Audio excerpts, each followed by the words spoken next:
এই মাসের 10 তারিখ যেটা সেটাকে আশুরা বলা হয়। ইয়াউমুল আশুরা বুখারী শরীফের প্রখ্যাত ভাষ্যকার আল্লামা বদরুদ্দীন আইনি রাহমাতুল্লাহি আলাইহি তিনি অত্যন্ত চমৎকার ব্যাখ্যা করেছেন। এটা দুটো ব্যাখ্যা করেছেন।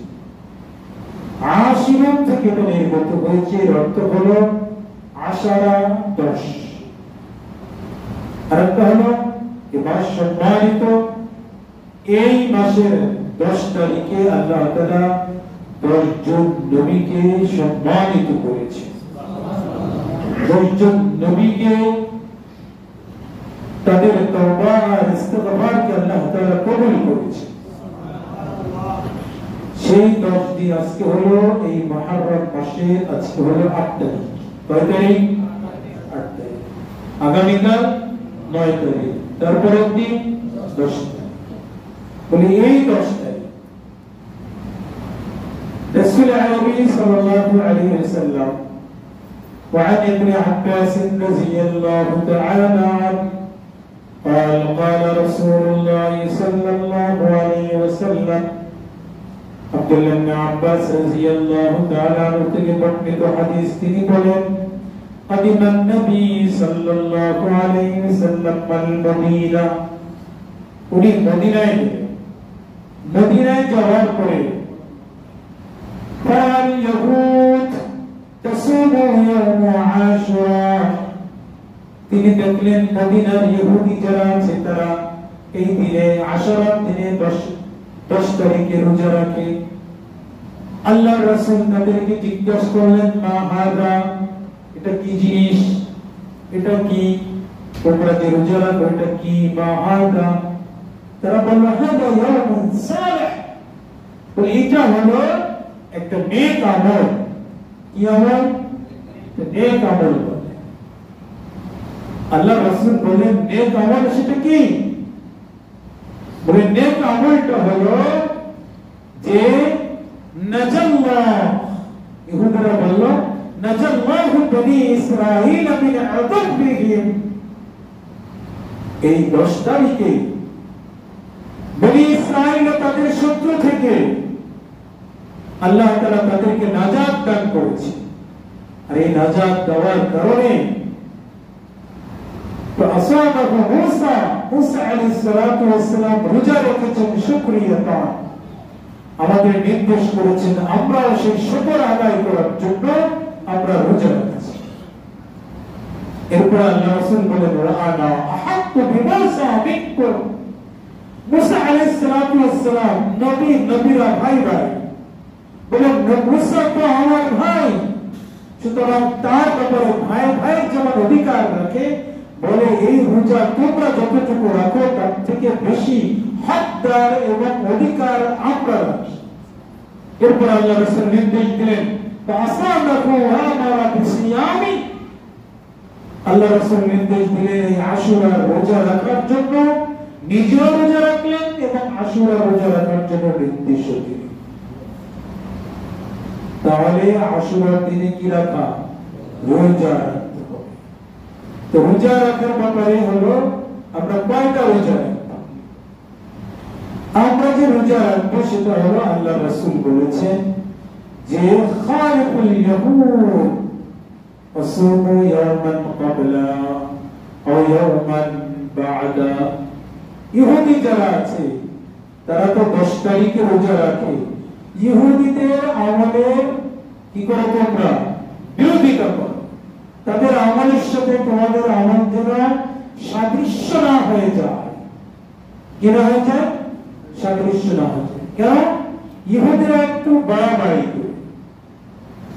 ইহুদি সম্প্রদায়ের ভিতরেই শিয়া সম্প্রদায় আছে। তারা শিয়া সম্প্রদায়, যে ইরানের যারা, এদের মধ্যে অনেক দল আছে। একটা দল আছে শিয়া সম্প্রদায়ের, কিছু দল আছে আকীদা গলত, আর কিছু দল আছে ইমামিয়ত যারা, তাদের আকীদা একটু গলত।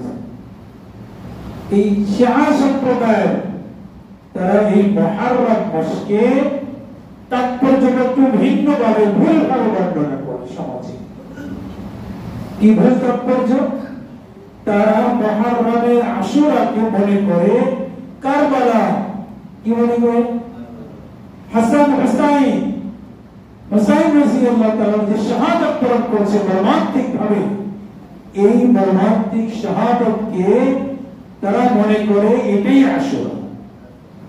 নাউজুবিল্লাহ। অথচ আশুরার মর্যাদা আসমান জমিন সৃষ্টির পূর্ব থেকে, এর মর্যাদা মুহররমের মর্যাদা পূর্ব থেকে। তারা যে তাৎপর্য বলে ভুল। কেন তারা তাৎপর্য এই জন্য ভুল বর্ণনা করে যে হযরতে হুসাইন রাদিয়াল্লাহু আনহু যে শাহাদাত বরণ করেছে, রাসূল আরবি সাল্লাল্লাহু আলাইহি ওয়াসাল্লাম কি তখন ছিলেন?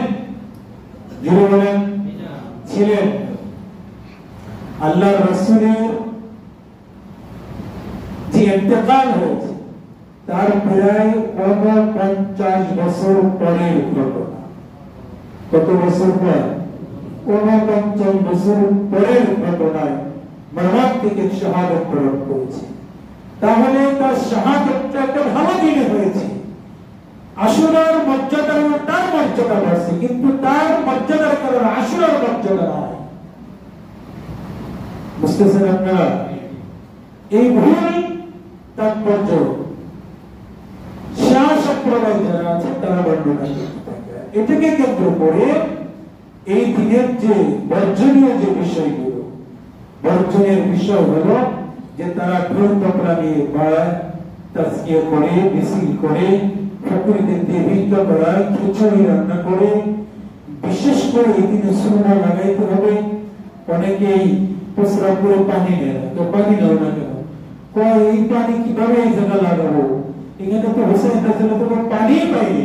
নাউজুবিল্লাহ। বুঝতেছেন তো? আকল নষ্ট হয়ে যায়। এটা সাধারণ আকলের মানুষ বুঝে।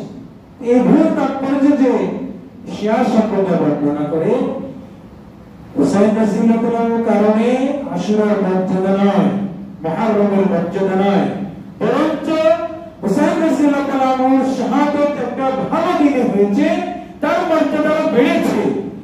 কিন্তু তার কারণে আশুরার মর্যাদা আর মুহররমের মর্যাদা বাড়েনি। এটা আমাদের পরিষ্কার করে বুঝিয়ে দিতে হবে। কারণ ইতিহাস যেটা, মানুষ ইতিহাসকে এমন ভাবে বিকৃত করে, মনে করেন একটা পত্রিকার খবর, 2টা বাস সংঘর্ষ লেগেছে, এটা এখান থেকে এই সংঘর্ষ যে লেগেছে এই সংবাদ পৌঁছাইতে পৌঁছাইতে কুমিল্লা চাইতে যেতে সংবাদ হয়ে গেছে, বাসের যত লোক ছিল সব মারা গেছে। বুঝতেছেন? ইতিহাস ভুল সংবাদ প্রচার হয়ে গেছে। এই যে কারবালার ইতিহাস, ইতিহাস ওই যখন ঈশ্বর যে ঘটনাগুলো সংঘটিত হয়েছে এটার ভিতরে অনেক বিকৃত হয়েছে। যে ইতিহাস আমি বলতে চাই না। আমাদের বাংলাদেশের ইতিহাস দেখেন না, কত বছর হয়েছে বাংলাদেশ স্বাধীন হয়েছে? 50-এর উপরে। তাই এই যে এত বছর হলো বাংলাদেশের ইতিহাস কত বিকৃত হয়েছে। আমি আছি তো আমার মতো করে আমি লিখছি, সে আছে তো সে তার মতো করে লিখছে। বাংলাদেশের 50 বছরের ইতিহাস যদি এত বিকৃত হয় তাহলে এটা সে 1400 কত এখন চলতেছে হিজরি 47 বছর, রাসূলের ইন্তেকালের 49 বছর পরে ইতিহাস শুরু হয়েছে। আর এই পর্যন্ত এটা যে কত বিকৃত হয়েছে। এজন্য এই জাতীয় কর্মকাণ্ড করা যাবে না। শুধু আমাদের এই দিনের আমল যেটা, সেটা কি আমল? আমল হলো যে বর্জনীয় যে আমল, সেটা হলো যে আমাদের এই মিছিল করা যাবে, সব মিছিল করা যাবে না। বুকে হাই হুসাইন হাই হাসান করে বুকে থাপ্পড় মারে, চাবুক মারে, রক্তাক্ত করে, আলাইকা জিসমাকা হক, আল্লাহ রাসূল বলে তোমার শরীরে হক রয়েছে। এই শরীরের সামান্যতম লোম যদি তুমি ইচ্ছা করে ওঠো আর কাটো, তাহলে অবাঞ্ছিত লোম ছাড়া যদি ইচ্ছা করে শরীরের অন্য জায়গা থেকে লোম উঠে ফেলো আর কেটে দাও, সেটার জন্য তোমার জবাবদেহি করতে হবে। তোমার শরীরে হক রয়েছে। শিয়া সম্প্রদায় যারা, তাদের আকীদার একটা আকীদা হলো তারা কালিমার ভিতরে গলত করে। কালিমার ভিতরে কি করে? তারা কালিমাটা এইভাবে পড়ে লা ইলাহা ইল্লাল্লাহ মুহাম্মাদুর রাসূলুল্লাহ ওয়া আলী খলিলুল্লাহ। তাদের আকীদা হলো জিবরিল আমিন রাসূলের কাছে মানে আলীর কাছে আসতে চেয়েছিল, ভুল করে কোথায় গেছে, আলীর কাছে চলে গেছে। নাউজুবিল্লাহ বলে জিবরিল আমিনের তার যে শক্তি তার কাছ থেকে কেউ ছিনিয়ে নেবে এরকম শক্তি কারোর পৃথিবীতে নেই। সে আমিন, বিশ্বস্ত, আমানত। আজকে হজরের সময় একজন আমাকে বলতেছিলেন, হুজুর তোমার অফিসে একজনের নামে মামলা হয়েছে, 600 কোটি টাকা সে গায়েব করে ফেলেছে। এখন তার এই কথাটা যে মিথ্যা এই কথা প্রমাণ করার জন্য অফিস থেকে একটা চিঠি ব্যাংকে লিখেছে, আমার সাইন নকল করেছে। তো চিঠিটা কাকে দিয়ে পাঠাবে? তো উনি বলেন যে অফিসের ভিতরে খুঁজতেছেন কাকে দিয়ে এই চিঠিটা আমার জায়গা পাঠানো যায়। তো উনি বলেন যে হুজুর আমাকে দিয়ে চিঠিগুলো বেশি পাঠায়, আমার তো দায়িত্বে আছে, যে প্রকল্প করি, নামাজ করি, মনে করি এটা একটু সৎ মানুষ, এটা মনে করে আমার কাছে চিঠিটা দেয়। তো উনি মাসআলা জিজ্ঞেস করতে আসছে, যখন এই চিঠি দেওয়ার জন্য আমাকে বলেছে, আমার এটা পড়াতে আমার 100 টাকা লিখি, আমার এই 100 টাকা হালাল হয়েছে কিনা ওটা উনি জিজ্ঞাসা করার জন্য আসছে।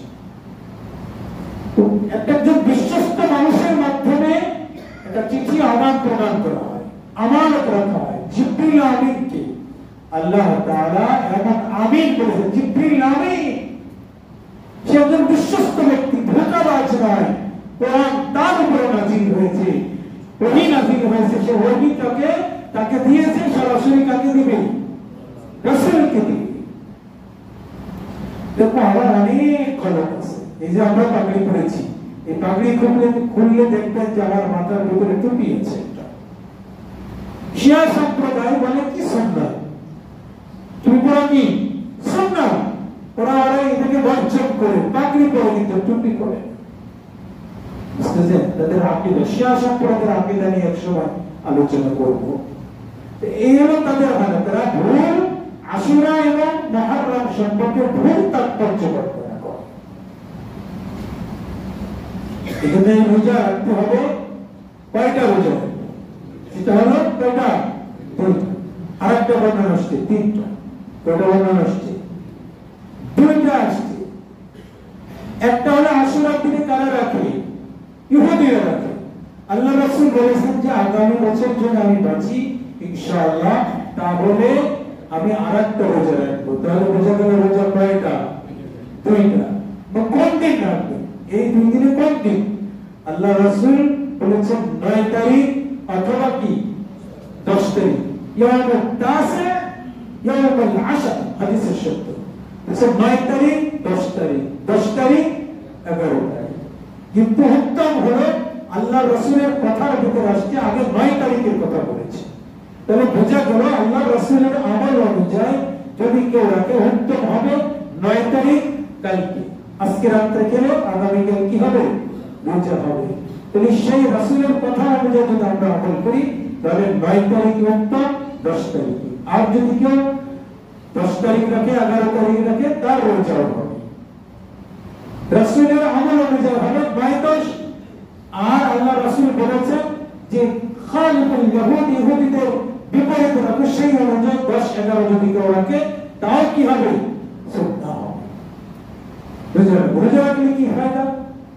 আল্লাহ রাসূল বলেন وعن نبي قتادة رضي الله تعالى عنه قال قال رسول الله صلى الله عليه وسلم, তিনি বলেন صيام يوم عاشوراء إني أحتسب على الله أن يكفر السنة التي قبله।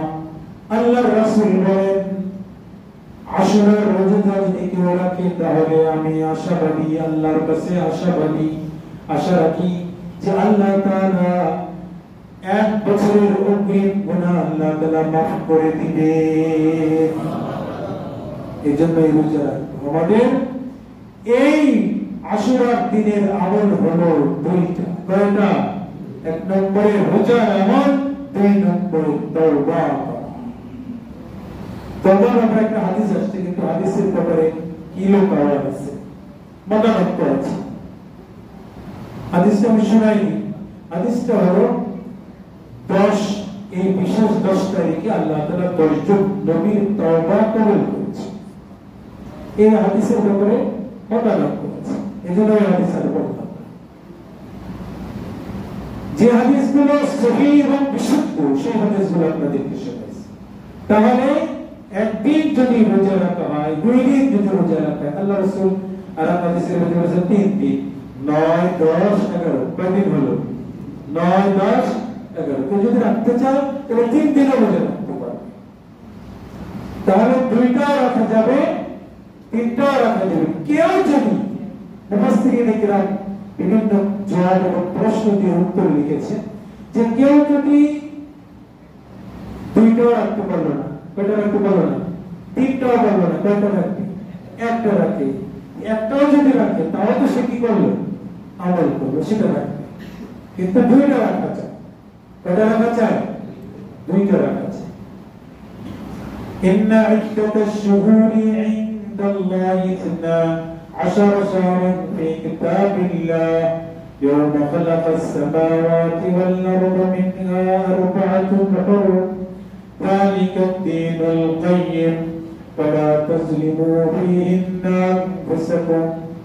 তোমরা এই মাসে, সম্মানিত মাসে, তোমরা তোমাদের নিজেদের নফসের উপরে জুলুম করবে না। মারামারি, দাঙ্গা হাঙ্গামা, ঝগড়া, ফাসাদ, অন্যায়, অত্যাচার, গুনার কাজ এগুলো তোমরা করবে না। করে নিজেদের নফসের উপরে জুলুম করবে না। ফালা তাযলিমু ফীহিন্না আনফুসাকুম ফাকাতিলুল মুশরিকিনা কাফাতান কামা ইউকাতিলুনাকুম কাফা। মুশরিকরা যেভাবে তোমাদের উপরে জুলুম করে, তোমরাও তাদের উপরে কি করো? জুলুম করো। তোমাদের সাথে যেভাবে যুদ্ধ করো, তোমরাও তাদের সাথে যুদ্ধ করো। প্রতিবাদ করতে হবে, কিন্তু আগে কি করা যাবে না? মারা যাবে না। মাহফিল হচ্ছে যে বন্ধ করা যাবে না। আমার বিপক্ষে, দলের বিপক্ষে হচ্ছে তো তাকে হত্যা করা যাবে না। এই যে কার্যক্রমগুলো আমাদের সমাজে হচ্ছে, এটা নিষিদ্ধ করে দিয়েছেন আল্লাহ তাআলা। যদি নিষিদ্ধ করে আমল করা যায়, আল্লাহ তাআলা মুসলিমের পক্ষে থাকবে, মুত্তাকির পক্ষে থাকবে, আল্লাহ তাআলা তাদেরকে বিজয় দান